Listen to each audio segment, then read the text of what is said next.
Amen, amen. Il est vivant au siècle des siècles. Alléluia. J'ai déjà lancé l'enregistrement. Bienvenue à chacune et à chacun sur cette suite de l'étude de l'épître de Galates. J'essaie de finir de m'installer vite fait. Voilà. Et je suis super content d'être avec vous ce matin. D'habitude, c'est le pasteur Sébastien qui nous accueille, mais là, il est en vadrouille et je pense qu'il va bientôt revenir à son poste par la grâce de Dieu. Amen. Et voilà, je suis content d'être avec vous ce matin. C'est enregistré pour les frères et sœurs et mis en public de façon à ce que tout le monde puisse bénéficier de cette étude de l'Épître aux Galates. J'espère que vous allez très bien. Il y a plusieurs disciples, les étudiants de l'école des leaders qui sont là aussi. C'est vraiment super. Nous saluons les 12 et 144, les 1728 et 70, les 70 des 12 et 70 des 12 des 12. Qu'est-ce que c'est que cette affaire-là? C'est la vision de Jésus. Jésus a pris 12 hommes et les a formés et les a envoyés faire des disciples. Et je pense que c'est une bonne idée d'essayer de faire quand même un petit peu comme lui et pas de réinventer le fil à couper le beurre. Amen. Alléluia. Mais ça marche mieux quand il y a le feu, hein. Quand il y a le feu du Saint-Esprit, quand l'Esprit de Dieu est en train de souffler.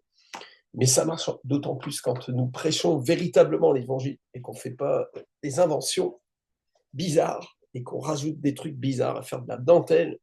C'est pourquoi nous avons décidé d'ouvrir la Bible. Ah bon? Eh oui, nous ouvrons la Bible et nous l'ouvrons pas juste pour regarder, ah, elle est belle. Non, non, on va lire et on va étudier, on va creuser. Et à mesure qu'on va creuser dans la parole de Dieu, on va comprendre le sens. Pourquoi l'apôtre Paul a écrit aux Galates? À qui il écrit en réalité? Et que veulent dire ces mots? Et cet ensemble de mots qui s'ajoutent pour former des phrases. Et qu'est-ce que signifie en fait le sens de ces phrases? Amen. C'est très important de lire la parole de Dieu avec de l'intelligence et pas seulement de façon émotionnelle ou d'essayer de plaquer sur la parole de Dieu nos propres idées, mais de laisser la parole de Dieu nous enseigner.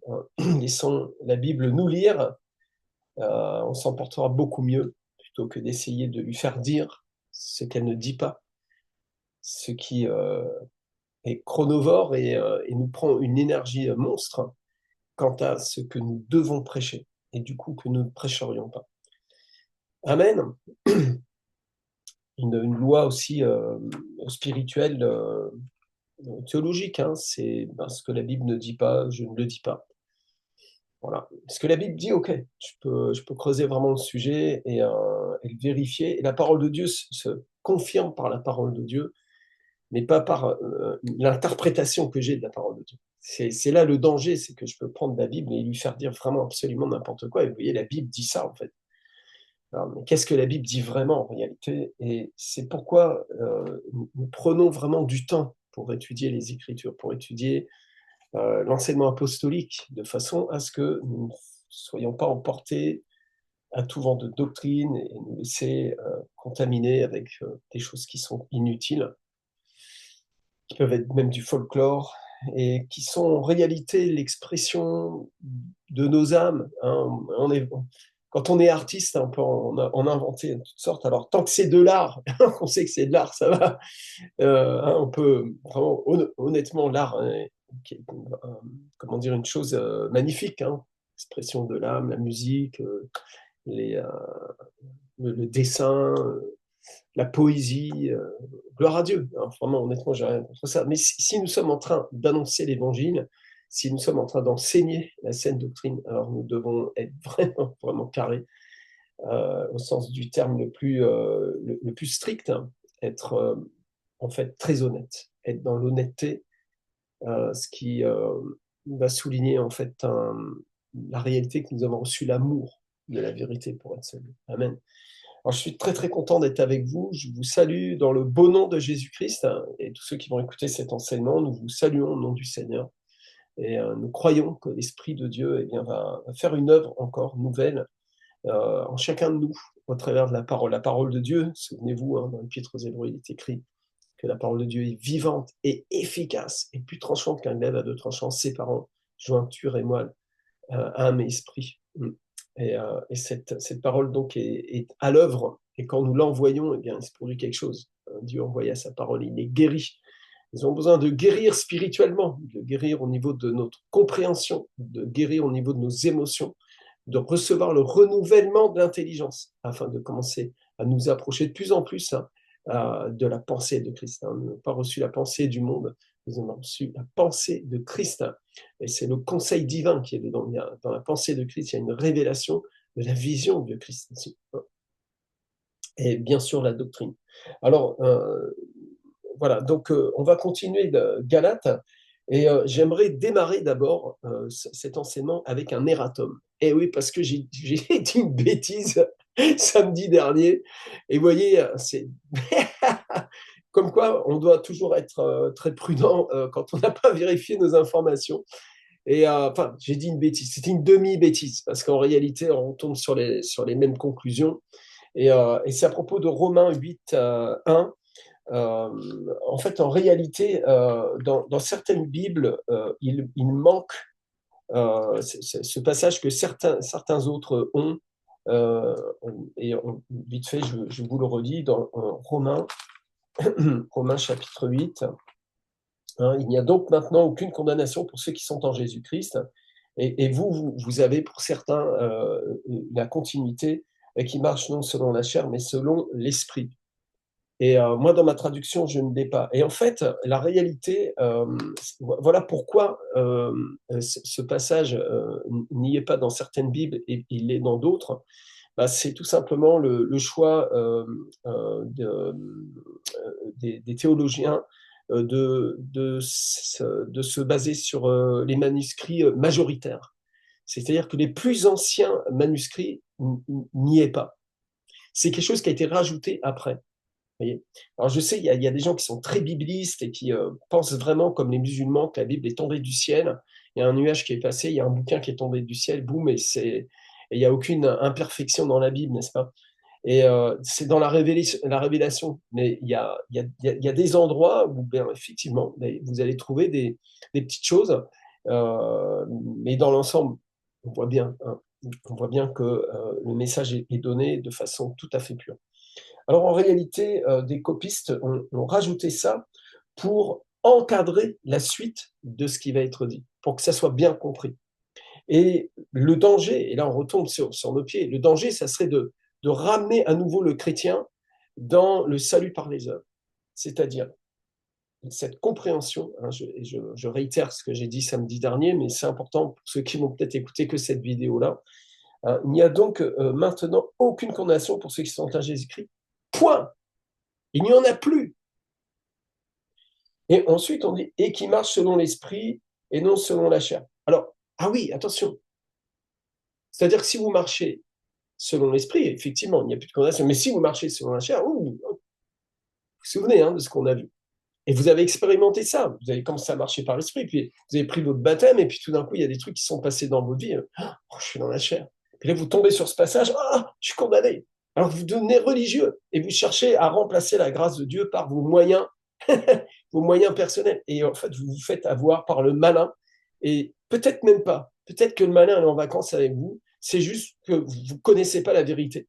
Vous êtes juste dans l'ignorance de ce que l'apôtre Paul dit aux Romains et ce qu'il dit aussi aux Galates en réalité.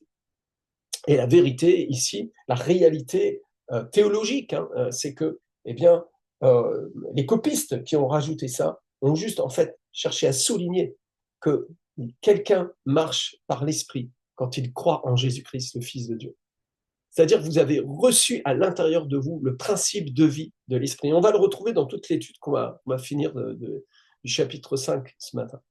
Vous avez reçu l'esprit de vie, vous avez reçu la vie éternelle. Il y a un principe de vie en vous.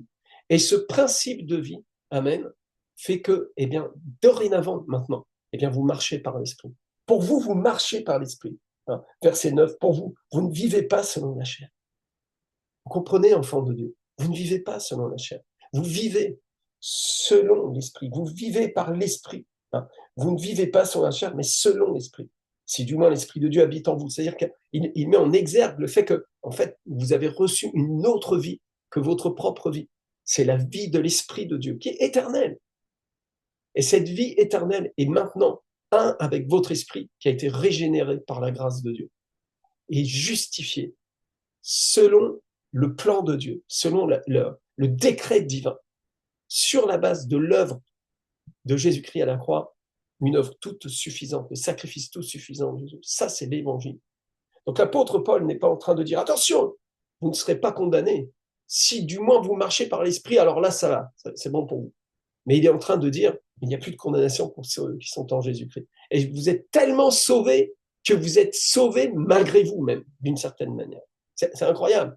Hein, vous avez du mal avec ça. Hein. Vous voulez mériter votre salut. Vous essayez de prouver à Dieu vraiment quand même, attends, je vais essayer quand même, tu vois, papa. Je vais te faire un beau dessin, tu vois. Ah, il est beau ton dessin, ma chérie. Ah, magnifique. Allez, viens, je vais te montrer ce que moi je sais faire. Et là, vous voyez la nature. Dieu a créé. Et tous les jours, à l'horizon, vous avez un nouveau tableau de la gloire de Dieu, de la main même de Dieu, d'un coucher de soleil magnifique. Et il n'y en a pas un qui ressemble à l'autre parce que Dieu fait toutes choses nouvelles sans arrêt. Et il a déversé en toi un torrent de vie, de gloire éternelle. Et le christianisme, c'est d'adhérer, c'est de nager littéralement dans cette mer de cristal qui est devant le trône de la grâce.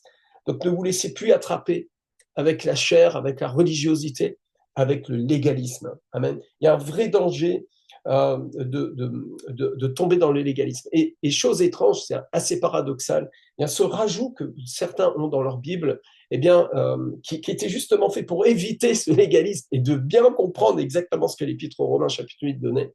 Eh bien, plusieurs se sont fait avoir et sont quand même passés dans ce biais cognitif et sont tombés à nouveau dans la religiosité et le légalisme. Amen. Voilà, donc l'erratum est fait, je vous prie de m'excuser. C'était qu'un détail historique en réalité. Au niveau doctrinal, on était toujours dans la place. Amen. C'est normal, hein, on est dans la révélation de l'évangile. Donc il n'y avait pas de raison que je dise le contraire de ce que disent les Écritures sur ce plan-là. Maintenant, nous allons continuer donc dans Galates chapitre 5, comme on a commencé, on doit le finir. Hein. Tu as commencé ta soupe, tu vas la finir. T'as vu, c'est un petit peu tiédi, on va la remettre au micro-ondes, on va la réchauffer un peu. Allez, c'est parti. Amen.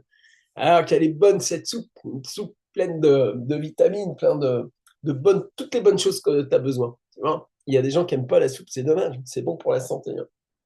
Allez, j'arrête les blagues là. Donc, on a vu les œuvres de la chair samedi dernier. Je vous invite à regarder à nouveau cette vidéo, peut-être si vous ne l'avez pas vue. D'ailleurs, je vous invite à cliquer sur YouTube pour vous abonner et aussi à savoir que le lien que vous avez reçu au mois de septembre, c'est toujours le même. Hein, c'est pareil pour l'école des leaders aussi. Alors, de temps en temps, le pasteur Sébastien vous fait un renvoi pour que voilà, vous ne soyez pas perdu dans la connexion, mais en réalité, c'est le même lien. Donc, vous le mettez dans un coin et vous savez où c'est, vous connaissez l'heure du rendez-vous, donc on vous attend. Hein. Amen. Gloire au Seigneur. Amen. Allez, ça c'est fait, la petite partie technique. Donc, nous avons vu les fruits, pas les fruits, l'œuvre de la chair. Et on va décrypter ça un petit peu. Maintenant, on va voir les fruits de l'esprit. Mais le fruit de l'esprit, c'est l'amour, la joie, la paix, la patience, la bonté, euh, la bonté, la bénignité, la fidélité, la douceur et la tempérance.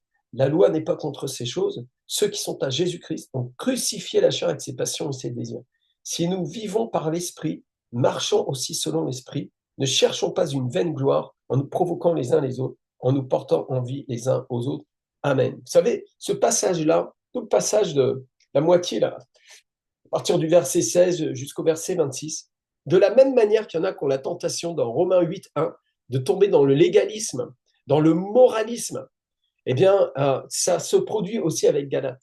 Et certainement, je vais encore vous enlever une épine du pied, c'est possible, mais l'apôtre Paul n'est pas en train de faire du moralisme. Il n'est pas en train de vous faire la morale. Ça, c'est pas bien, ça, c'est bien. Il n'est pas en train de faire ça. Peut-être vous pensez ça, peut-être que ça vous renvoie à ça. Peut-être que quand vous regardez dans ce miroir, vous dites, oh là là, je vois mes défauts. Oui, c'est sûr, de toute manière, c'est pas compliqué, hein. Des défauts, on en a, donc pas besoin d'être un prophète, ni d'avoir des grandes révélations pour savoir qu'on a des défauts. L'apôtre Paul n'est pas en train de faire ça, il n'est pas en train de dire ça, mais il est en train de mettre en exergue la source du salut, la source de la bénédiction, la source de la victoire, le triomphe de Jésus-Christ dans ta vie. C'est ça qu'il est en train de faire. Il n'est pas en train de te faire la morale. Ah, ça c'est bien, ah, ça c'est pas bien. Pas du tout. Il est en train de dire à ses chrétiens, mais exactement ce que Jésus a dit à ses disciples dans Jean au chapitre 15. Alors, on va ouvrir Jean chapitre 15, on va le dire vite fait. Ça fait du bien de lire la parole de Dieu. Jean chapitre 15, je vous laisse chercher dans votre Bible. Jean chapitre 15. Je suis le vrai cep et mon père est le vigneron. Tout sarment qui est en moi et qui ne porte pas de fruit, il le retranche, et tout sarment qui porte du fruit, il l'émonde afin qu'il porte encore plus de fruits. Déjà, vous êtes purs à cause de la parole que je vous ai annoncée. Demeurez en moi et je demeurerai en vous, comme le sarment ne peut de lui-même porter du fruit s'il ne demeure attaché au cep. Ainsi, vous ne le pouvez non plus si vous ne demeurez en moi.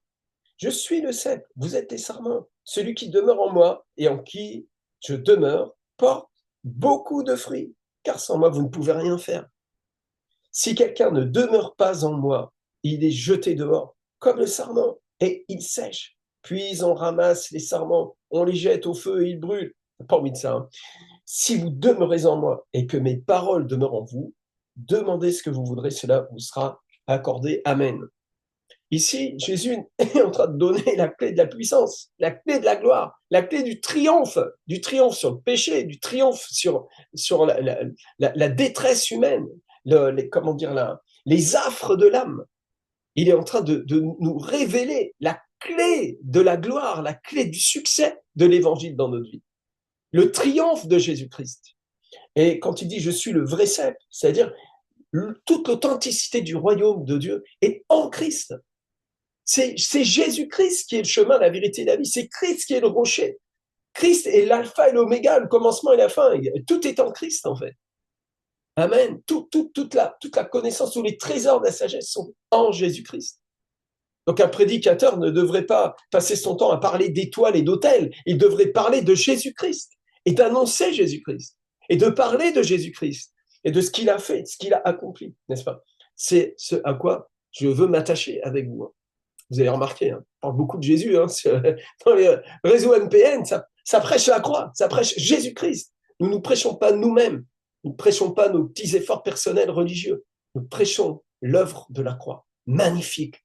Christ nous a justifiés par son sang précieux. Christ a tout accompli pour nous. Et il est vivant, il est au milieu de nous. Quelle gloire! On peut chanter, louer, remercier le Seigneur de bon cœur parce qu'il nous a lavés dans son sang précieux. Notre conscience a été purifiée de tout péché.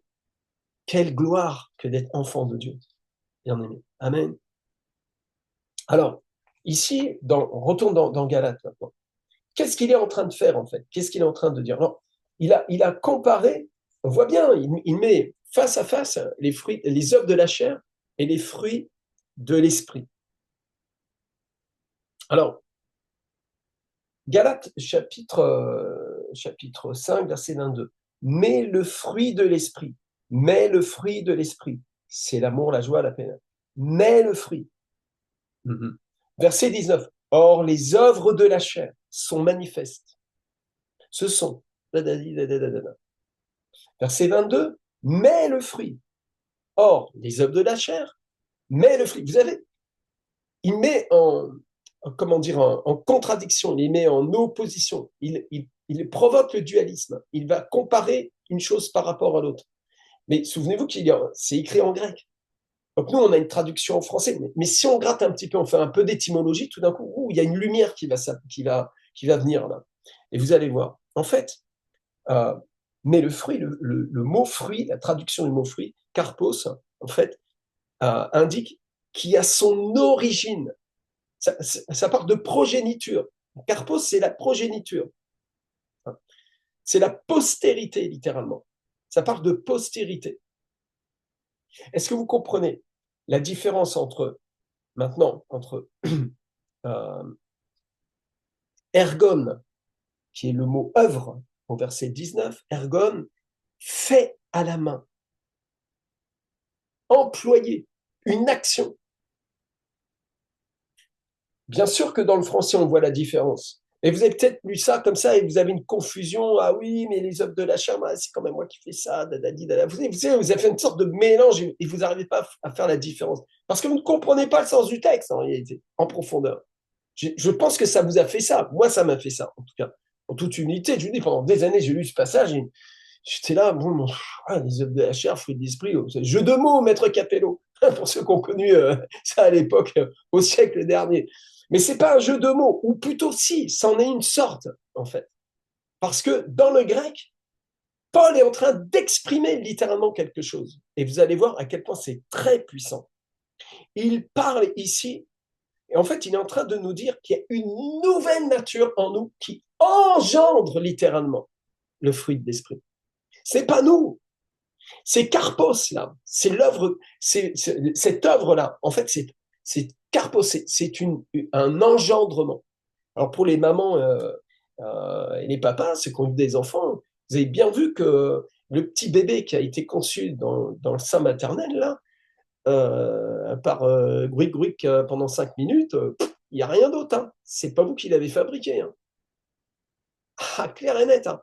Mais alors, ce qui est impressionnant, ça c'est vraiment la gloire de Dieu, hein, c'est que eh bien, cet enfant porte votre ADN. Il a vos gènes. Il vous ressemble avec un savant mélange. La façon dont Dieu a fait les choses, c'est extraordinaire. Et donc, eh bien, ici, il parle que le fruit, là, c'est l'enfantement de l'esprit. De la même manière que le Saint-Esprit procède du Père et du Fils, mais les fruits de l'esprit procèdent de l'esprit. Ça vient pas de toi, mais ça vient de l'esprit en toi. Et c'est ce que Paul est en train de dire quand il dit « Or les œuvres de la chair », il parle de ergon, fait à la main, employé, une action. Et en fait, en réalité, on entend l'écho de l'épître aux Romains où Paul dit, je crois que c'est dans le chapitre 6, dit le bien que je veux faire, je ne le fais pas, et le mal que je ne veux pas faire, je le fais. Mais malheur à moi, qu'est-ce qui se passe en moi? Je ne comprends rien. Je suis d'accord avec la loi, en même temps, je n'y arrive pas. Qu'est-ce qui se passe? Ce n'est pas moi, c'est le péché en moi. Et là, tout d'un coup, il y a une identification de la source de la problématique et il y a ici une autre identification qui est la source du triomphe, la gloire de Dieu, le mouvement de l'esprit, la victoire, le royaume de Dieu qui est instauré en nous. Et ça, vous l'expérimentez. Hein. Vous l'expérimentez fortement. D'ailleurs, juste avant, il met il met le plateau d'argent avant d'expliquer, de mettre ces deux contraires. Vous le voyez dans versets 16, 17, 18. Je dis donc, marchez selon l'esprit, vous n'accomplirez pas les désirs de la chair, car la chair, on a des désirs contraires à ceux de l'esprit, l'esprit en a de contraires à ceux de la chair, ils sont opposés entre eux, afin que vous ne fassiez point ce que vous voudriez. Si vous êtes conduit par l'esprit, vous n'êtes point sous la loi. Amen. Or, les œuvres de la chair, donc les petites mimines qui font les bêtises, les employés au service du péché, gloire au Seigneur, eh bien, ici, c'est quelque chose qui a été eh bien, crucifié, alors que les fruits de l'esprit, eux, sont dans une pleine libéralité. Pourquoi Jésus, peut-être, certainement, a dit priez, priez, priez, persévérez dans la prière. La chair est faible. Amen. Et l'esprit est ardent. Moi, je le comprends comme ça. Hein. Je crois que Jésus, il a regardé la chair, il a fait t'as que ça sur toi. Tu n'as que ça. J'étais venu pour combattre, mais il n'y a rien. Tu n'as même pas une force de chewing-gum. Voilà ce qui se passe. La chair est faible devant le Dieu Tout-Puissant. La condamnation a été engloutie littéralement par le sacrifice de Jésus. Le géant des géants est venu, il a mis une énorme tête au carré au diable. Satan a mal au crâne, il a perdu l'adresse, il couine. C'en est fait de lui, vous comprenez? Et la chair est faible et l'esprit est ardent. Alors, marche par l'esprit. Et goûte ta vie maintenant. Revêt l'homme nouveau, parce que le vieil homme a été crucifié. On va voir cette façon de penser de Paul, cette façon d'apporter en mettant deux miroirs l'un contre l'autre. Jésus prêchait aussi de cette façon-là, quand il compare Dieu à Mammon. C'est comme deux miroirs face à face, et on a un des deux qui va prendre le dessus sur l'autre, sur notre propre décision, en fin de compte. Mais le jugement est déjà accompli. On sait très bien que Dieu est le Tout-Puissant et le premier et le dernier, c'est lui qui gagne. Dieu ne perd jamais. Amen. L'Esprit de Dieu ne perd jamais. Mais on a une décision à prendre. Et là, il y a quelque chose qui se produit. Tout d'un coup, je ne suis plus une marionnette. Je suis un héritier. Et l'héritage, c'est quelque chose qui sent. On s'en empare de l'héritage. Votre héritage, vous devez mettre en place des choses. Il y a tout un principe, il y a tout un mécanisme à l'héritage. Et c'est la foi qui s'en empare. La foi, l'adhérence, la foi est la ferme assurance des choses que l'on espère et la démonstration de celles qu'on ne voit pas. Ce bras invisible qui va dans l'invisible et qui l'amène dans le visible. Et cette foi-là, c'est le don que Dieu nous a fait aussi. Et c'est aussi un fruit de l'esprit.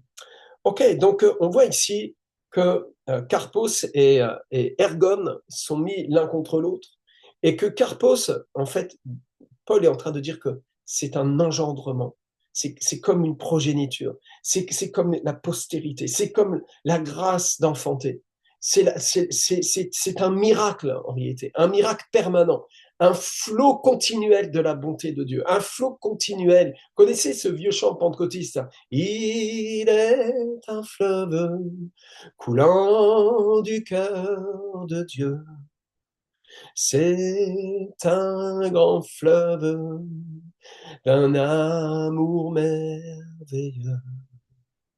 Je vais y boire, son amour me remplit et sa victoire m'anime de l'esprit. Mon âme est sauvée. Amen.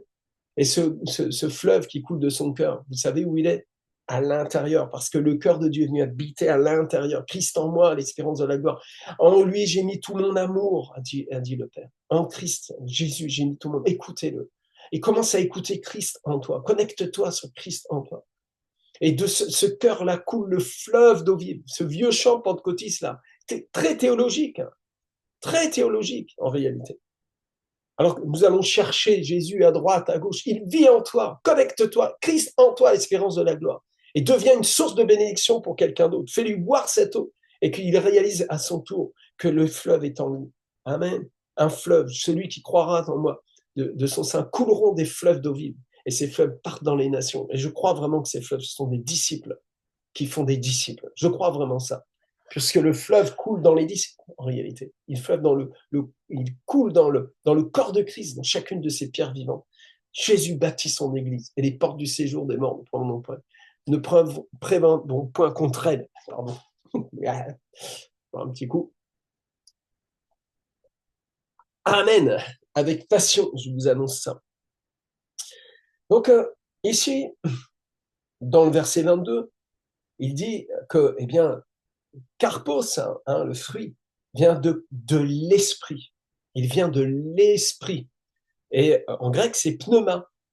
Amen. Et si vous regardez la définition de pneuma, ben, ça parle d'un mouvement de l'air. Un mouvement de l'air. Amen. S'il n'y a pas de mouvement, il n'y a pas de pneuma.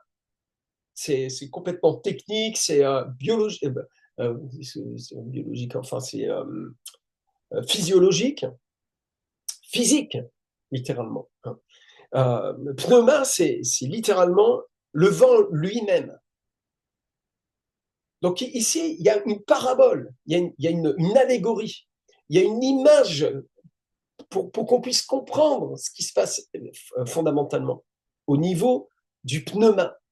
Écoute bien, Jésus dit à Nicodème, hein, si tu ne nais d'en haut et d'esprit, tu ne verras pas le royaume des cieux. Tu ne peux pas comprendre ces choses-là. Tu ne vas rien piger, en fait. Tu vas être comme, en fin de compte, comme quelqu'un qu'on aura enfermé dans une boîte où les portes sont fermées. les fenêtres sont fermées. Et même l'air ne peut même pas se déplacer dedans, tu vois. Il y a toujours un mouvement de l'air. Vous avez remarqué que même si vous fermez les portes et les fenêtres, il y a toujours un mouvement. En fait, l'air est tout le temps en train de bouger.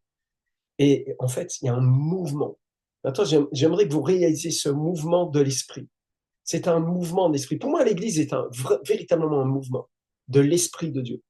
Si le souffle sacré n'est pas en train de gonfler les voiles de l'Église, mais nous sommes comme un monument qui ne bouge pas, un monument mort.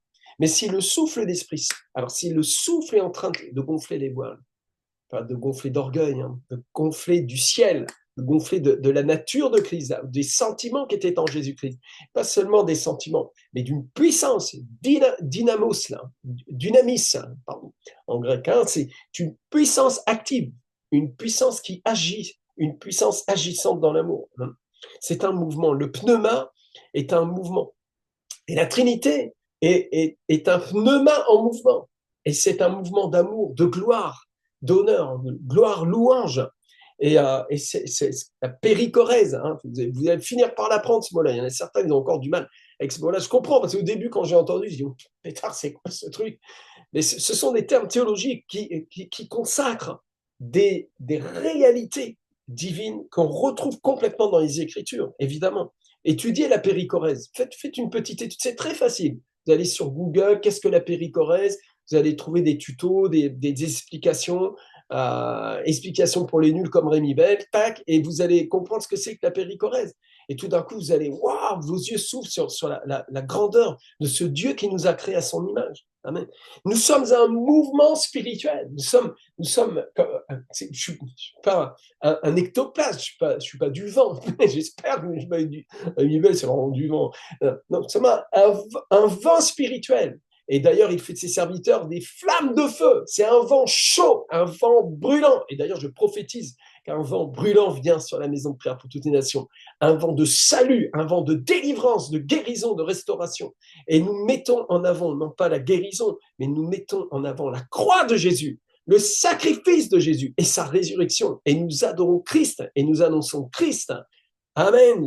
N'annonçons pas, nous, avec notre petit ministère de guérison, regardez, nous, on fait des miracles. Nous annonçons celui qui a sauvé l'humanité alors qu'elle était vouée pour l'enfer, pour l'éternité. Nous annonçons celui qui est ressuscité d'entre les morts. Il a vaincu la mort. C'est pas rien, ça, mon ami. C'est pas un petit prophète qui faisait des petits péchés en cachette et que Dieu voyait. Non, il s'agit du Fils de Dieu, pur, sans péché. Même le Coran dit qu'il est sans péché. Christ est ressuscité d'entre les morts et il revient bientôt chercher son épouse. Alléluia! Faites-moi un coucou, vous êtes l'épouse de Christ là. Faites-moi quelque chose avec votre main. Faites un signal. Seigneur, je suis là. Amen. Comme le gars qui était crucifié avec lui à côté de lui, qui lui dit, Seigneur, souviens-toi de moi quand tu viendras dans ton règne. Et Jésus va lui dire, aujourd'hui même, tu seras avec moi dans le paradis. Yes, man. Alléluia. Dieu est bon. Dieu est le sauveur des âmes. Et c'est ça notre message. Alors le pneuma, excusez-moi, je suis reparti du message du salut, mais c'est si important. Mais le fruit de l'esprit, donc du pneuma, c'est un mouvement. Et il parle ici du principe vital de notre être. Amen. Le vent lui-même, c'est le principe vital de notre être. Vous comprenez? Celui qui croit en Christ, là, c'est un véritable miracle. Vous avez reçu comment on dit en informatique, un upplug. Là. Seigneur vous a plugué avec le ciel. Et maintenant, vous êtes connecté. Vous êtes câblé spirituel. Jérusalem céleste. Et là, il n'y a pas de Russes, il n'y a pas d'Américains, il n'y a pas d'Ukrainiens, il n'y a pas de zigotos qui arrivent avec des sous-marins pour couper le câble. Ça n'existe pas. Peut-être là, celui-là là, avec lequel on travaille peut être coupé. Hein. Ça, c'est peut-être si vous ne me voyez plus, qu'on n'arrive plus à se parler au téléphone, je vous le dis d'avance, je vous aime, je vous aime, je vous aime. Après, je viendrai à Dodan venir vous voir comme à l'ancien temps. On se prêchera l'évangile à la bougie parce que les câbles d'EDF ont été coupés aussi. Merci Seigneur pour ta bonté, pour ta grâce. On peut rire encore dans cette génération, dans ces temps qui sont bizarres quand même. Amen. Et bon, je retourne dans l'enseignement. Arrête de faire le clown, Rémi. Concentre-toi. Le principe vital. L'apôtre Paul est en train de dire à ces chrétiens-là, souvenez-vous, pourquoi il a écrit aux Galates, ils étaient en train de se faire avoir avec la loi, faire de la religion, tout ça. Il est en train de les reconnecter avec la source divine, avec Jean 3,16. Car Dieu a tant aimé le monde qu'il a donné son Fils unique afin que quiconque croit en lui ne périsse pas, mais qu'il ait la vie éternelle, qu'il ait l'abondance, le pneuma ressuscité. Parce que mon pneuma est ressuscité quand il a reçu le toucher du ressuscité. Tout ce que Christ touche, ça ressuscite. Sa voix est entrée dans un tombeau et Lazare est revenu à la vie. Ce Dieu-là donne la vie et la vie en abondance. Amen. Le diable vient pour voler, égorger et détruire, parole du Christ. Mais le bon berger donne sa vie pour ses brebis et pour qu'elles aient la vie et qu'elles aient la vie en abondance. Dieu est un Dieu d'abondance. Dieu est un Dieu d'exagération. Quand il a créé les choses, il a exagéré. Les étoiles, tous les poissons, les fleurs, toutes sortes de minéraux, toutes sortes de pierres. Moi, j'aime beaucoup les pierres, j'aime beaucoup de minéraux à la maison. Ça m'énerve quand je vais dans un magasin de minéraux, tu sais, je regarde et tous ils sont branchés sur la. Ils sont partis en délire avec les trucs New Age, tout ça. Mais en réalité, ce sont ces belles pierres que Dieu a créées. Il s'est éclaté quand il a fait la création. Amen. Allez, bon, on continue à avancer dans la parole. Je suis en train de digresser à fond la caisse, là. Et on n'a pas beaucoup avancé dans notre verset. Pour finir, donc ce pneuma est là et il est en train de reconnecter donc ces hommes et ces femmes eh bien, à la source même de ce qui produit le fruit. Amen. Carpos. Alléluia. Alors il continue dans ce verset, il parle de l'amour. Et ici, c'est l'amour agapé. L'amour agapé qui est pris. Vous savez que le mot en grec pour dire amour, il y a plusieurs mots. La philia qui est cet amour d'engagement, de cœur, de fraternité, de loyauté, en fait. On retrouve dans le discipolat, d'ailleurs, David et Jonathan. Il y a le mot héros, qui n'est pas dans le Nouveau Testament, mais qui doit avoir son pendant certainement dans l'Ancien Testament. Je n'ai pas eu le temps de regarder. J'ai pas eu le temps, mais en tout cas, quand tu lis le Cantique des Cantiques, Héros, il est vraiment là. Je suis écrit en hébreu, mais c'est vraiment Héros. C'est l'amour romantique. Et il y a le mot storgé qui parle de l'amour fraternel, familial, entre parents et enfants. C'est un amour affectif. Donc, dans le Nouveau Testament, Romains chapitre 1, verset 31, vous l'avez à la négation, dépourvu d'affection. C'est non, je ne l'ai pas noté et je n'ai pas de souvenir. Je vous avoue, je ne parle pas le grec. Je fais comme vous, je vais regarder dans les références. Mais c'est toujours intéressant de gratter un petit peu et de voir la pensée profonde maintenant que nous retrouvons dans ce texte. Il nous parle vraiment de l'amour agapé, qui est l'amour de Dieu, en fait. Un amour pur, qui n'attend rien, qui donne seulement. Cet amour agapé, je l'ai goûté véritablement, je l'ai conscientisé. Je l'ai goûté le premier jour où je suis né de nouveau, mais je l'ai conscientisé pratiquement 10 ans après ma conversion. Quand j'étais à Mâcon et qu'il y avait le vin nouveau qui était répandu, et l'Esprit de Dieu m'avait saisi d'une façon très puissante. Pour ceux qui ont lu mon livre Les 5 mystères de la Réforme, je raconte ce témoignage, comment j'ai été rempli du vin nouveau. Beaucoup de gens ont vécu ça, cette joie surnaturelle, mais j'ai goûté un amour tellement puissant qui a guéri dans les profondeurs de mon enfance des blessures de l'âme. Et à un moment donné, j'ai commencé à adorer le Seigneur. Pour la première fois de ma vie, c'était la première fois que ça m'arrivait, j'ai commencé à adorer Dieu juste pour l'adorer, sans rien attendre de lui. Juste pas, que de l'amour en fait. Et ça a été une libération, une délivrance incroyable. Incroyable. C'est comme aimer juste parce que amour, en fait. Dieu est amour. Il nous aime parce qu'il est amour, en fait. Il ne nous aime pas parce qu'il espère pour tirer quelque chose de nous. Et quand on fait la vision correctement, nous aimons les gens, non pas parce que nous espérons en tirer quelque chose d'eux, nous les aimons parce que nous les aimons. Et c'est cet amour-là qui porte le flambeau de la vision et qui fait que nous gagnons des âmes au Seigneur. Parce que nous les gagnons au Seigneur. Moi, mes disciples, je les ai gagnés au Seigneur. Je les ai gagnés à la vision du Seigneur. Je les ai gagnés au commandement du Seigneur. Je les ai gagnés à la doctrine de Christ. Et ce que je vous commande, c'est de vous aimer les uns les autres comme moi je vous ai aimé. C'est l'agapé. C'est la périchorèse trinitaire qui se déverse comme un flot continuel, éternel, qui n'a jamais commencé et qui ne finira jamais. Et qui coule comme un torrent. Amen. Vous retrouvez ces images dans Ézéchiel, ce fleuve qui coule de sous la porte et qui sort du temple. Vous le retrouvez dans l'Apocalypse.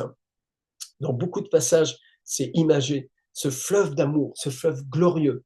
C'est pas un fleuve mièvre qui fait la part belle, pardon, à l'ennemi de nos âmes, au péché ou à la chair. Non, non, non, non. Hey, Jésus a été crucifié. Crucifié. Restez bien connectés parce qu'on va voir ensemble un truc extraordinaire aussi, qu'on ne voit pas facilement tant qu'on n'a pas mis le doigt dessus dans ce texte-là, vous allez voir. Donc le fruit de l'esprit, c'est l'amour, hein, c'est un amour pur, éternel, glorieux et qui vient nous sauver parce qu'il nous aime, non pas parce que nous méritons ça. Vous voyez, ça commence à nous libérer de la loi, du mérite, du légalisme, du moralisme. Dieu t'a sauvé et il t'a sauvé parce qu'il t'aime et il nous a aimé le premier. Alors, parce qu'il nous a aimé le premier, nous avons commencé à l'aimer. Hein. Il a éveillé en nous l'amour. Il dirige nos cœurs vers l'amour. Il nous conduit à un baptême d'amour, un amour pur, un amour sans fin.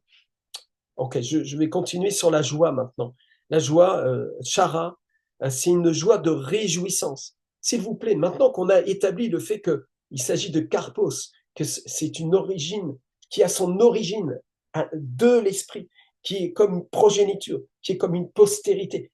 Cette joie procède de l'esprit littéralement. Eh bien, ça veut dire que l'esprit se réjouit. L'esprit est en joie. L'esprit est une joie pure. Le royaume des cieux. Et Paul dit que le royaume de Dieu, le royaume des cieux, le royaume de Dieu consiste non pas en parole, mais en puissance. Que le royaume de Dieu, en puissance dynamis, hein, vraiment un mouvement, le mouvement pneuma, un vent de l'esprit, vraiment. Et il dit aussi que c'est la justice, la paix, la joie, par le pneuma, par le mouvement, par l'esprit. Vous voyez, cette joie pure est en train de... C'est normal que les chrétiens se mettent à rire dans l'esprit. C'est normal, c'est anormal qu'ils soient tout avec de... Ça, c'est pas bon, ça. Ça vient de la chair, cette affaire-là. C'est l'esprit religieux. Les chrétiens sont les gens les plus heureux sur terre. Ils ont été sauvés glorieusement. Amen.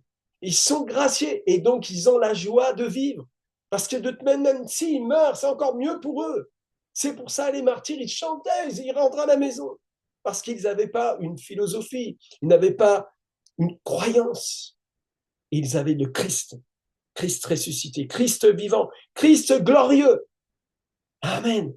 C'est fantastique ça, hein, c'est fort. Cette joie donc, procédant de l'esprit, coule comme un torrent. C'est ce qu'il est en train de dire. Les œuvres de la chair, hein, ergon, tu vois. Regarde, je vais te donner encore une image pour que tu comprennes bien par rapport à ergon. Il y en a plusieurs d'entre vous, vous faites un travail, mais c'est pas ce que vous avez envie de faire. Hein. Vous n'avez pas du tout envie de faire ça, mais vous êtes obligé de le faire. D'une certaine manière, obligé. Pourquoi? Parce que si pas de bras, pas de chocolat. Si tu bosses pas, tu manges pas. Et ouais, c'est comme ça. Et tout le monde bosse, tout le monde. Croyez que les pasteurs ils bossent pas?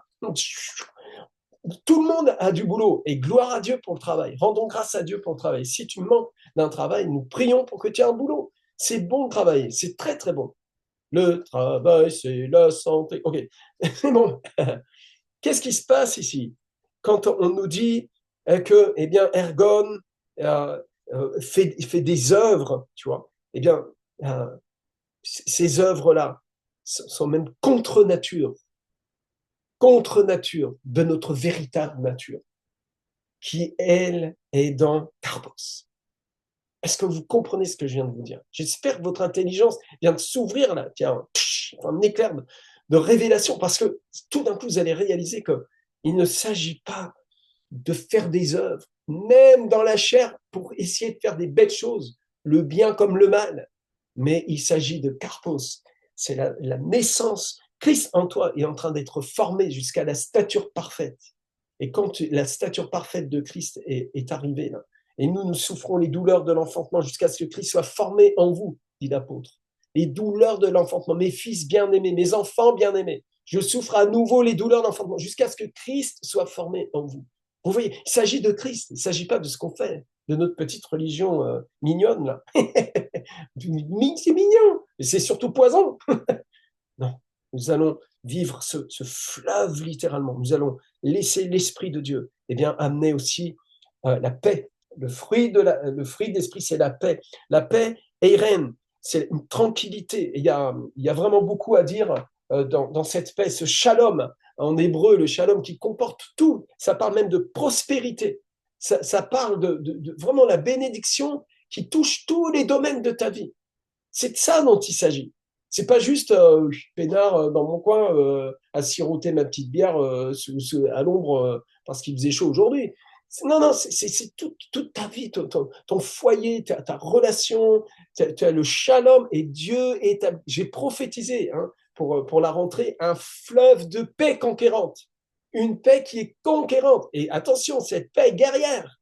Cette paix va faire tomber les arguments qui viennent combattre ce royaume. Parce que le royaume de Dieu, c'est la justice, la paix et la joie. Par le pneuma, un mouvement de l'esprit, un souffle de l'esprit. Et ce souffle-là est en toi. Il vit en toi, il demeure en toi. Christ en toi, l'espérance de la gloire. Est-ce que vous comprenez ce que l'apôtre est en train de dire? Il continue, la patience. La patience, c'est l'endurance macro j'ai mal écrit mon truc là, l'endurance, lent à la vengeance, lent à la colère en fait, riche en bonté, lent à la colère. C'est la nature même de Dieu qui est en train de se déverser. Vous avez compris le principe, hein? La bonté, agathosune, droiture de cœur. Ça procède de la droiture de cœur. C'est pas une bonté. Écoutez-moi, je vais essayer d'en aider encore quelques-uns. Il y a des gens, ils pensent que la bonté, c'est d'aider la prochaine personne que je rencontre dans ma rue qui a besoin d'aide. Il y a des gens, si vous commencez à les aider, vous allez avoir des problèmes, beaucoup de problèmes, parce qu'ils viennent avec leur paquet de puces là, et vous allez avoir les puces après avec vous. Ne soyez pas dans la bonté mièvre. Oui, j'aime tout le monde. C'est pas ça l'amour de Dieu. L'amour de Dieu, il ferme, il construit, il bâtit. Et il y a des gens avec qui, franchement, honnêtement, je te déconseille de te mêler. Tu vois. Tu peux peut-être donner une aide comme ça, mais ne t'engage pas dans des relations bizarres avec des personnes qui vont t'amener tous leurs problèmes parce qu'ils ne veulent pas changer. Ils ne le veulent pas. Et ils vont te tirer vers le bas, en fait. Tu vas avoir des paquets. Mais le nombre de gens que j'ai rencontrés comme ça, qui se sont payés des combats gratuits, juste parce qu'ils ont été un petit peu trop naïfs. Vous avez essayé? Vous avez fait ça? Ouais. Je lève la main le premier. Tac. Allez, comme ça, personne n'est culpabilisé. Si je peux vous en parler, c'est que j'ai expérimenté. Hein. Et à un moment donné, je me suis aperçu que non, il y avait des œuvres préparées d'avance. Et le Seigneur ne veut pas qu'on fasse de l'évangélisation. Il veut qu'on engendre des fils et des filles. Il veut que nous coulions dans ce pneuma, l'esprit de Christ. Romains 8,15, esprit d'adoption. Vous voyez, il y a un mouvement d'adoption. Et le Seigneur bâtit son Église au travers de l'adoption. C'est vraiment un commandement d'amour qui est en mouvement et qui produit cela à l'intérieur du chrétien. Amen. C'est quand même pas des trucs un petit peu bizarres où on se mélange à plein de trucs et on fait de l'associatif. Je respecte tout ça, je n'ai pas envie de remuer le truc là. Mais nous, ce que nous voulons, c'est vivre le royaume dans sa réalité, dans son authenticité. Je ne veux pas être de ceux à qui le Seigneur dira, je ne vous ai jamais connu. Le Seigneur a chassé les démons, guérissé les malades, je ne vous ai jamais connu, je ne sais pas qui vous êtes. Non, ça ne marche pas non plus. Qu'est-ce qui se passe là? Réfléchis bien à ce que je suis en train de te dire. Nous sommes en train d'enseigner la vision du Christ. L'école, la salle d'entraînement missionnaire, est pour vous entraîner à faire la vision correctement. Amen. Après tout, c'est son royaume, c'est pas le nôtre. Hein. Voilà, donc, est-ce que je continue sur... oui, allez, très rapidement, quelle heure est-il? 10h21. La loi n'est pas... excusez-moi, la paix, la patience, la patience. J'aimerais dire encore quelque chose sur est-ce que je suis arrivé sur la patience ou pas? Je l'ai fait, endurance. Ouais, ok. Je veux dire encore quelque chose. Je veux t'encourager en tant que disciple du Christ. La patience, en anglais, peut se dire aussi long suffering. Long suffering. Vous avez compris ce que ça veut dire. Souffrir longtemps. Tu vois, comme une maman qui doit accoucher, et puis dans ses rêves, ça dure une demi-heure, l'accouchement. Et 4 heures après, on y est encore. Et des fois, ça dure encore plus longtemps. Et c'est long suffering. Mais c'est bon, le bébé est arrivé. Et après, il y a une grande joie. Amen. Bon, j'ai donné une image un peu, mais nous souffrons.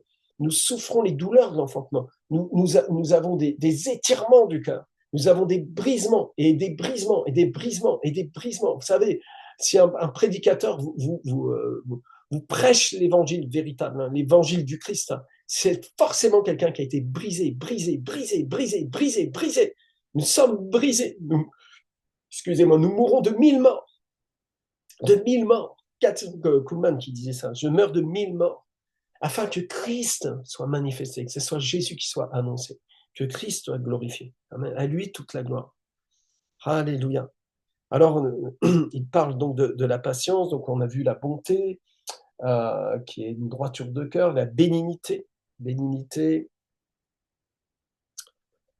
C'est la fois que j'accélère un petit peu. La fidélité, qui est la pitié, qui est le même mot, pistis, excusez-moi, pistis, qui convoque en fait, l'idée d'une conviction profonde et assurée à propos de la vérité. C'est la foi, en fait, la foi fidèle, la foi qui est véritablement ancrée en Christ, en réalité. Donc, gardez toujours ce principe de pensée de la source, de karpos, de l'engendrement, voilà, cette fidélité procède de l'esprit. L'esprit vous enseigne la vérité. Jésus a dit que il nous enverrait un autre enseignant, un autre paraclet, qui lui nous enseignera, et il nous enseignera dans la vérité, dans toute la vérité. Dans l'épître de Jean, il dit « Demeurez dans les enseignements que cette onction vous a donnés ». Quand il parle de l'onction, là, c'est l'habitation de l'esprit en nous. Christ en nous, l'espérance de la gloire, nous enseigne. Et vous voyez que même si vous faites des erreurs, comme j'en ai fait une samedi, je me suis un peu emmêlé les crayons sur un truc là, et le Seigneur nous ramène toujours un peu plus, toujours un peu plus à la révélation de la vérité. Il y a des gens qui courent après les thaumaturges, chasseurs de démons. Hein, ils veulent des délivrances, ils veulent de la libération. Je vais te dire, la plus grande délivrance, c'est quand tu connais la vérité. Jésus dit à des Juifs qui avaient cru en lui, si vous gardez ma parole, vous serez réellement mes disciples. Vous connaîtrez la vérité et la vérité vous affranchira. La délivrance, elle est dans la révélation de la vérité. Plus vous connaissez la pure vérité là, qui est en Christ, et plus vous êtes libérés littéralement de l'emprise des mensonges du malin sur votre vie, parce que vous êtes devenu une nouvelle création. Amen. C'est quand même fatigant des cultes où on ne fait que de chasser les démons. Franchement, honnêtement, c'est pas normal en fait. Les démons, c'est pas comme les cheveux, ça repousse pas quoi. Une fois que tu as été délivré de la puissance des ténèbres, tu as été transplanté dans le royaume du Fils bien-aimé, tu es devenu une nouvelle création, mon ami. Tu es devenu le pire cauchemar du diable et Satan te fuit. La Bible dit soumettez-vous à Dieu, humiliez-vous sous sa main puissante. Amen. Humiliez-vous, soumettez-vous à Dieu et résistez au diable et il fuira loin de vous. Amen. Le diable a peur des chrétiens. S'il a eu peur d'un tombeau avec un cadavre à l'intérieur, à plus forte raison, il a peur maintenant de ces tombeaux que nous étions avant notre nouvelle naissance, remplis du ressuscité. Nous étions des tombeaux, pour certains blanchis, avec des ossements puants à l'intérieur, religieux, Mais quand Christ nous a été révélé et que la puissance de la résurrection a explosé à l'intérieur de notre cœur de ténèbres, tout d'un coup, nous sommes devenus le temple du Saint-Esprit. De tombeaux, nous sommes devenus des temples de sa gloire, que Dieu a projeté de ressusciter à la fin des temps, ce qu'on appelle la résurrection de la chair. Et là, nous vivons le flot continuel de la puissance de la résurrection, mon ami. Arrête de croire que tu as des esprits démoniaques qui te tiennent là, tout le temps, partout, etc. Quand on fait trop de fixation là-dessus, c'est là qu'on commence à avoir des problèmes mystiques, en fait. Et les démons, ils vont commencer à... Vous savez, je fais de la délivrance. Et le nombre de fois où j'ai vu le démon qui a essayé de me mener en bateau, hein, et puis ça commence à faire un cacou, et ça donne des noms bizarres, et tout ça, etc. Bon, il y a des fois, c'est carrément les personnes qui font du cinéma. Honnêtement, j'ai vu ça. Et j'ai un test. Je vous raconterai, mais je ne le dis pas là, mais j'ai un test pour vérifier si c'est un démon, si c'est la personne qui joue la comédie, parce qu'elle a pleine de rejets, elle est mystique, ou l'âme est complètement vrillée, tu vois. Il y a beaucoup de gens comme ça, ils sont très vrillés dans l'âme, et puis ils font une expérience avec la puissance de Dieu, puis ils se mettent à hurler, à crier, puis bon, on croit que c'est des démons, tout ça, mais en réalité, c'est juste l'âme qui est en train de crier au contact du ciel, au contact de l'amour de Dieu, quand on touche sa blessure. J'ai tellement vu ça, et c'était pas des délivrances, c'était en réalité l'âme qui était en train de s'ouvrir à la bonté de Dieu.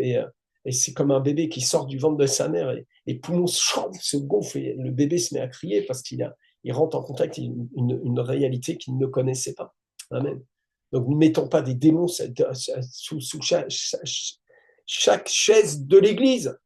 Il fuit l'église, la vraie évidemment, hein. Les lieux occultes où on fait du vaudou charismatique chrétien, c'est pas pareil. Je suis pas en train de dire qu'un chrétien ne peut pas avoir besoin de délivrance, hein. Je suis pas en train de vous dire ça. Vous comprenez, il faut vraiment être équilibré un petit peu, parce qu'il y a vraiment des chrétiens qui ont besoin de libération, vraiment, qui ont des problèmes, des jeunes, des personnes qui sont nées nouveaux et qui arrivent dans l'église et qui ont vraiment besoin qu'on fasse de la cure d'âme avec eux. Et des puissances de ténèbres doivent être expulsées. C'est une réalité aussi. Il y a aussi des maladies qui sont produites par des esprits. Et ces gens ne seront jamais guéris. Et les médecins disent, vous n'avez rien, vous n'avez rien. Tout, vous faites l'analyse, ils ne trouvent rien. Alors il y en a qui disent, c'est parce que la science n'a pas encore analysé le truc. Hein, mais la vérité, c'est qu'il y a des esprits derrière. Et j'ai vu beaucoup, et des chrétiens, hein, être guéris après une délivrance. Et même à propos des liens ancestraux. Et ça, c'est une réalité qui a été clouée à la croix aussi. Amen. Le chrétien né de nouveau a été délivré des liens ancestraux complètement. C'est achevé, c'est fait, c'en est fait de lui. Amen. Et quand on signe l'accusé-réception, eh bien, nous vivons la délivrance. Donc ne croyez pas que vous avez des liens, croyez que vous êtes ressuscité en Christ, croyez que vous avez été pleinement justifié, croyez-le. Bâtissez votre foi sur Christ ressuscité. Et ne croyez pas que vous avez plein de démons. Et c'est bizarre, hein, le truc, c'est encore un peu un paradoxe. Et ce genre de paradoxe qu'on retrouve beaucoup en théologie, il y en a, ils décident de le casser parce que ça leur prend la tête. C'est comme la Trinité. Ça prend tellement la tête, ils disent, bon, c'est Jésus et puis terminé. Tu vois. Et c'est Jésus seul. Et après, on tombe dans le modalisme. Donc, il ne faut pas être extrémiste dans nos façons de penser. Il faut être exact. Ce n'est pas tout à fait pareil. Amen. OK, maintenant, il y a des gens qui n'adhèrent pas à cette compréhension de ce qui s'est produit à la croix pour la délivrance et la libération de la vaine manière de vivre de nos pères. Que Dieu les bénisse. Je n'ai pas de haine contre eux. Au contraire, je les aime beaucoup. Que le Seigneur leur fasse grâce. Que Dieu te bénisse. Amen. Je sais qu'il y a des gens qui m'épient, qui regardent mes enseignements, puis après qui rebondissent dessus. Que Dieu te bénisse. Amen. Alléluia. Allez, gardez-moi encore quelques minutes, s'il vous plaît. J'ai dépassé mon temps presque là, mais j'ai presque fini. J'ai vraiment quelque chose de super à vous montrer encore. Et donc, la fidélité, la douceur, hein, la tempérance, okay, sont les fruits. C'est l'engendrement, hein, c'est la progéniture de l'esprit. C'est sa propre nature, sa propre ADN qui est déversé en nous. Quelle gloire! Avec la loi, on essayait de produire ça et la chair nous faisait encore plus pécher. Mais là, tout d'un coup, waouh, on peut simplement s'abandonner à l'œuvre de Dieu. Nous sommes même son ouvrage en Jésus-Christ. Est-ce que vous le croyez? C'est par la foi que ces choses se produisent. Et quelle paix, quel bonheur, quelle grâce d'avoir été racheté. Amen. Merci Seigneur. Alors maintenant, j'aimerais vous montrer quelque chose. Peut-être vous ne l'avez jamais vu. Verset 24, il dit, ceux qui sont à Jésus-Christ. Attendez, juste, je souligne le verset 23. La loi n'est pas contre ces choses. Ici encore, il faut remettre dans le contexte du texte. Il est en train de dire, voilà, vous vouliez être sous la loi, et vous avez vu la loi, elle est contre ça, contre ça, contre ça, contre... Oh, pétard. Et ça fait mal, hein. Vous voulez faire du judaïsme? 613 commandements. Allez, amuse-toi bien. Non, non, juste du commandement. Ok, allez, vas-y, fais la loi. Soumets-toi à la loi. Marche dans la chair. Et la loi est contre ceci, contre ceci, contre ceci. Et tout d'un coup, elle est contre toi aussi. Et tu es là, tu es dans la culpabilité. Tu souffres abominablement. J'ai trouvé des chrétiens sur ma route à qui on avait mal prêché l'évangile et ils se sont retrouvés sous des jougs de culpabilité jusqu'à faire de la dépression, à devenir des personnes paranoïaques. C'est terrible. On a vraiment fait du mal aux gens avec la religion.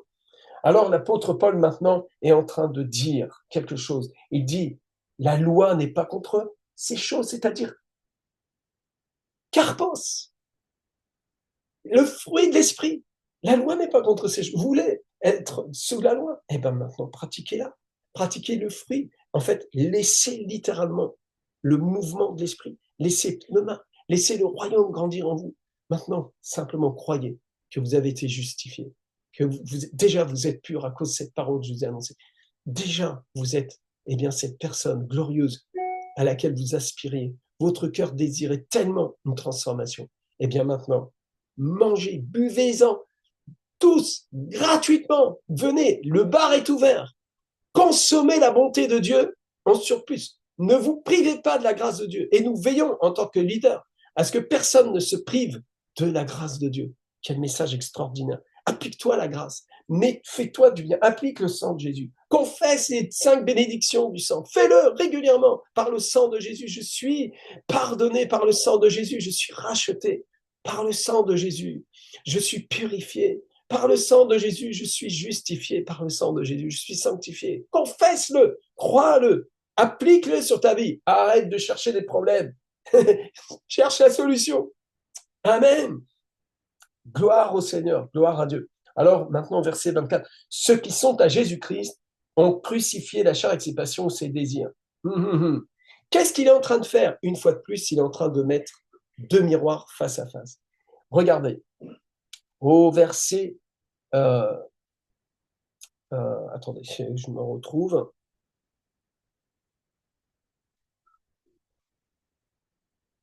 Que je ne me trompe pas.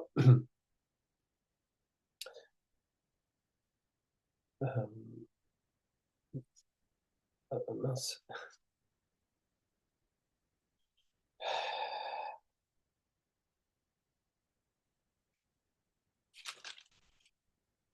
Excusez-moi, je ne retrouve pas mon point.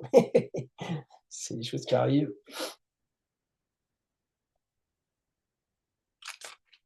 Pourtant, c'était bien là.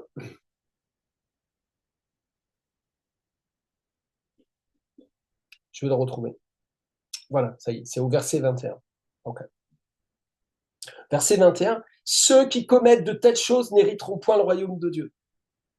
VS, ceux qui sont à Jésus-Christ ont crucifié la chair avec ses passions, ses désirs. Vous voyez, il y a 2 ceux. Réfléchis juste un instant à ça. Si tu le conceptualises, tu t'aperçois qu'une fois de plus, il est encore en train de creuser cette révélation.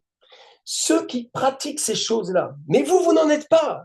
Vous, désormais, vous êtes des enfants de Dieu. Vous vivez par l'Esprit. Vous êtes de l'Esprit. Amen. Vous n'avez plus le principe de la chair en vous qui domine. C'est toute l'épître aux Romains. Vous êtes de ceux qui ont crucifié. C'est fait, ceux qui sont à Jésus-Christ. Ceux qui commettent ces choses, là, les œuvres de la chair, ils n'héritent pas le royaume de Dieu.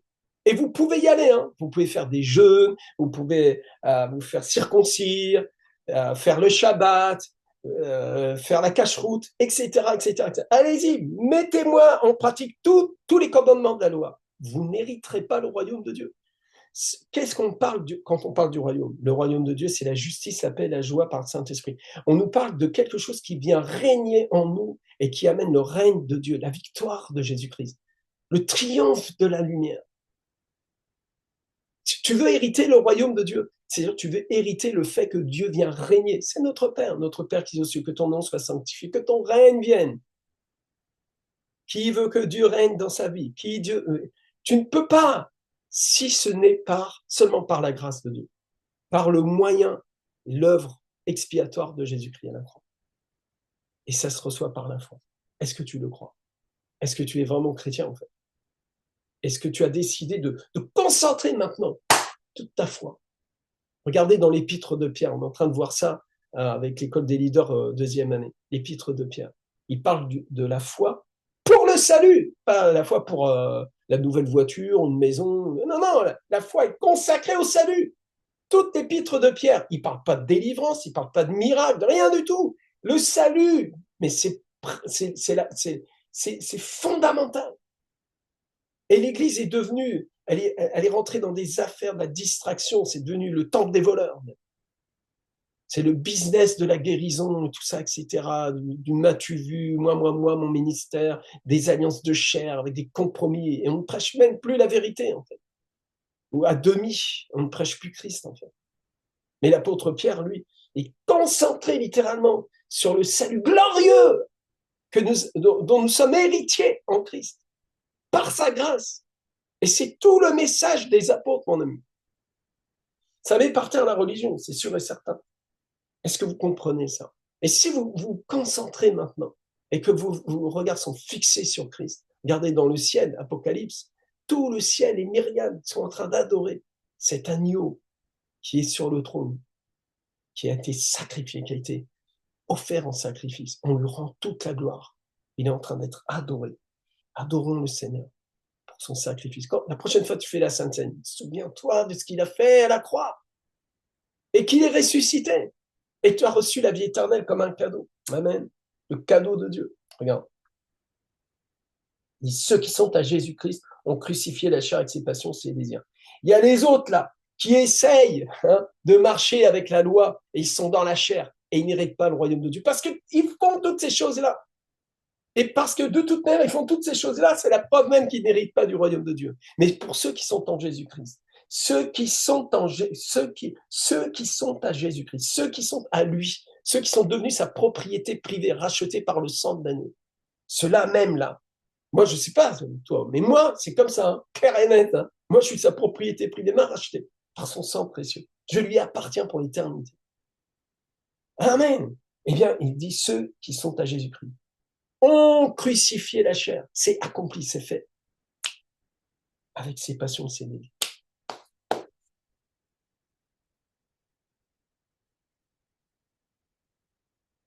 Car la chair, marchez selon l'esprit et vous n'accomplirez pas les désirs de la chair.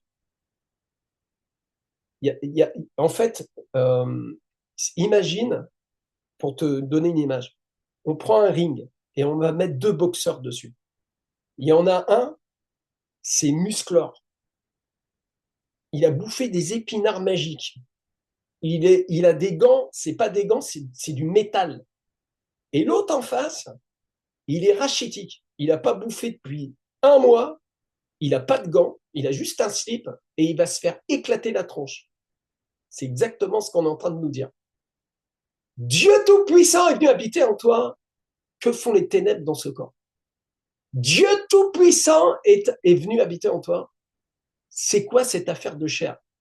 La chair est faible. L'esprit est ardent.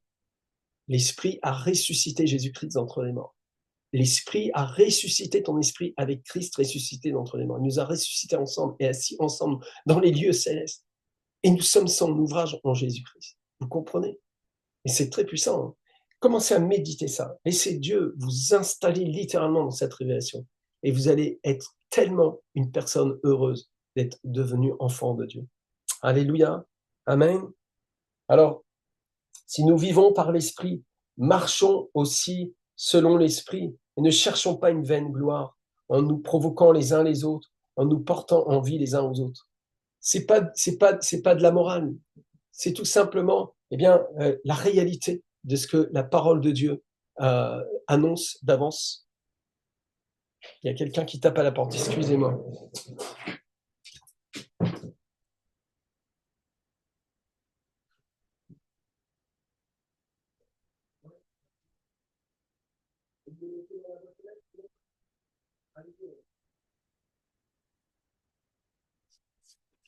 Excusez-moi, c'est un recommandé. J'arrive. Juste à 2 minutes avant.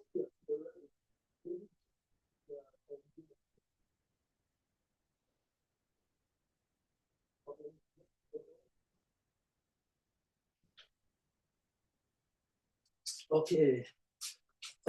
Voilà, excusez-moi. Et donc, bien, l'apôtre avait un problème à régler dans cette église, hein. Souvenez-vous, il y a eu de la dispute en fait, hein. Il y a eu des disputes de mots, il y a eu des tensions et des mauvaises motivations. Et là, je vais faire une exhortation. Je finis sur une exhortation. C'est pas du moralisme, c'est une exhortation. Les bien-aimés, euh, vérifions toujours nos motivations dans tout ce que nous faisons. Et malheureusement, on peut vraiment se séduire soi-même. On peut penser que nos motivations soient parfaitement pures, hein. Oh Seigneur, j'ai réglé ce problème avec toi. Oh, j'ai pas de rejet, j'ai pas de honte cachée. Tout va bien. Je suis béni. Et merci Seigneur pour ta grâce. Puis tout d'un coup, le Saint-Esprit va vouloir toucher des profondeurs en toi. Et c'est le moment de dire oui, Amen Seigneur. C'est toi qui as réglé. Et de ne pas faire la roue du pan et commencer à se rebiffer et puis remettre le masque, réajuster le masque. Tu vois, le Seigneur est très gentil, très doux. Il enlève juste ce masque, il fait passer un peu la lumière. Oh, non, non, non, non, non, non, mais je vais bien, moi. Non, non, tu vas pas bien. Tu as besoin encore de restauration en profondeur, de guérison dans ton âme. Amen. Pour certains, hein. Après, quand c'est fait, gloire à Dieu. Et puis, on ne va pas faire du nombrilisme et tout le temps tourner sur soi-même. Non, non, non. Nous voulons tout simplement laisser Christ régner dans nos cœurs. Amen. Alors, verset 26, ne cherchons pas une vaine gloire, se glorifier sans raison, être vaniteux, être ardent pour une gloire sans valeur. Nous sommes ardents pour la gloire qui a une grande valeur. Amen. Que Dieu vous bénisse. J'ai fini. C'est un petit peu plus long. Je vous remercie de votre patience.